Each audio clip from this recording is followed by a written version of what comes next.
It was supposed to be just another wedding, one he was only attending out of obligation. Mark didn't plan to stay long, didn't plan to dance, and definitely didn't plan to feel anything. He was just a single dad, a quiet face in the crowd, clutching a glass of water while others laughed and celebrated. But then, she turned around, smiled at him across the dance floor, and said the words that changed everything. "Dance with me, before you notice." In that moment, something inside him shifted, something he hadn't felt in years. Hey everyone, welcome to Heartline Stories, where real moments and simple acts of kindness remind us how powerful the human heart can be. If you enjoy stories that touch your soul and restore your faith in people, make sure to subscribe, like, and share your thoughts in the comments below. Your support helps us spread more kindness, one story at a time. Mark Jenkins was the kind of man who didn't like weddings anymore. Once, years ago, he'd dreamed of them, the music, the dancing, the laughter. But after losing his wife, Emily, 3 years earlier, those dreams turned into echoes of something he couldn't get back. He was raising their 8-year-old daughter, Lily, all by himself. She was his world, his reason to wake up in the morning, even when the loneliness felt like a mountain he couldn't climb. So when his younger cousin, Jenna, sent him an invitation to her wedding, his first instinct was to politely decline. But Lily was excited, she wanted to see the bride's dress, eat cake, and maybe catch some flowers. "Come on, Daddy," she'd said, eyes sparkling. "It'll be fun." And so, he went. The ceremony was beautiful, the kind that makes everyone else tear up except the one man sitting quietly in the back, trying not to. Mark smiled when Lily giggled at the flower girl, but every vow, every promise, felt like a reminder of what he'd lost.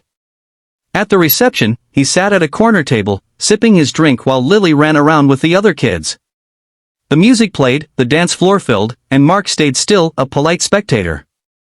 That's when she appeared. Her name was Rachel, the maid of honor. She looked like someone who belonged in every happy moment, bright eyes, easy smile, hair pinned up with tiny white flowers. But what caught Mark's attention wasn't her beauty, it was the way she noticed him. While others laughed and clinked glasses, Rachel glanced toward the quiet man sitting alone. She walked over, holding her shoes in one hand, and said, "You look like someone who needs rescuing from small talk." Mark chuckled. "Is it that obvious?" "Only to those who've been there," she said, smiling softly. They talked for a while, about the music, the decorations, the kids running around. Rachel told him she'd grown up with Jenna, that she loved weddings because they reminded her that people still believe in love.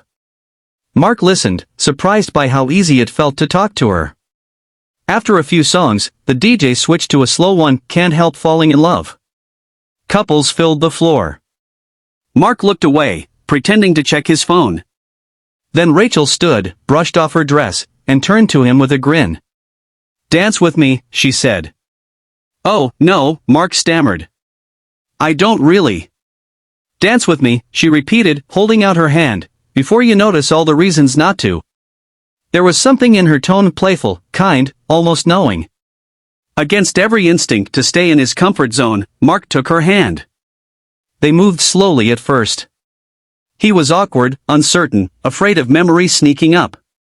But Rachel guided him, easy and gentle. "Just follow the music," she whispered. For a few minutes, the world seemed to soften. He could feel the warmth of her hand, the hum of the song, and the laughter of people around them. For the first time in a long time, he didn't feel like a shadow at the edge of happiness. When the song ended, Rachel smiled. "See? Not so bad." Mark smiled back, but inside, something stirred, a sense of peace he hadn't known he needed. Later that night, as the party continued, Mark found himself talking more with old relatives, with friends he hadn't seen in years. Rachel seemed to pop up everywhere, handing him a plate of dessert, teasing him about his serious face, even helping Lily when she spilled juice on her dress. At one point, Lily tugged on his sleeve. "Daddy, that lady is nice," she whispered. "She made me laugh." Mark nodded. "Yeah," he said softly. "She is." As the night wound down, the DJ announced the final dance. Rachel approached again, this time barefoot, holding 2 cups of lemonade. "Last dance?" she asked. Mark hesitated. "You really like making me dance, don't you?" Maybe I just like seeing people smile, she said with a wink. They danced again, this time, slower, closer. Rachel leaned her head on his shoulder for a moment, and Mark closed his eyes. He didn't know what it meant, or where it would lead. But he knew one thing for sure, kindness had found him when he least expected it. A few weeks later, Mark got a text from an unknown number. Hey, wedding dancer. There's a fall festival next weekend. Bring Lily. They have great apple pie. Rachel. He smiled at the screen for a long time before replying. We'll be there. The festival was small but cozy, the smell of cider, children's laughter, hair rides under the orange sunset. Rachel was waiting near a pumpkin stand, wearing a flannel shirt and that same warm smile. Lily ran up to her, excited to see a familiar face. Rachel bent down, tying a little sunflower bracelet around the girl's wrist. For my favorite dance partner, she said. Mark watched, quietly amazed.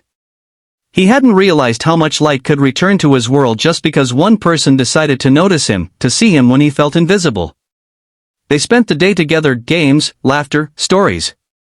And by the time the sun dipped behind the trees, Mark realized that maybe life wasn't about avoiding pain, but about letting kindness heal what it could. Months passed. Rachel became a regular part of their lives, movie nights, homework help, spontaneous ice cream runs. She never pushed, never pried. She was just there, steady, caring, real. One night, after putting Lily to bed, Mark and Rachel sat on the porch, listening to the crickets. I used to think my story was over, he said quietly. Rachel looked at him. And now? He smiled faintly. Now I think maybe it's just changing chapters. Rachel reached for his hand. Sometimes the next chapter starts with something simple, she said. Like a dance. Time did what time always does, it healed, slowly but surely. A year later, Mark found himself at another wedding. But this time, he wasn't a guest sitting in the corner. He was the groom. As the music played, he looked across the dance floor, at his little girl laughing with the bridesmaids, and at Rachel, walking toward him in her white dress. When she reached him, she whispered with a smile, "Dance with me, before you notice." And he laughed, really laughed, as they began to move together, hand in hand, heart to heart. Because kindness, that one small, brave act, had turned a lonely man into a believer again.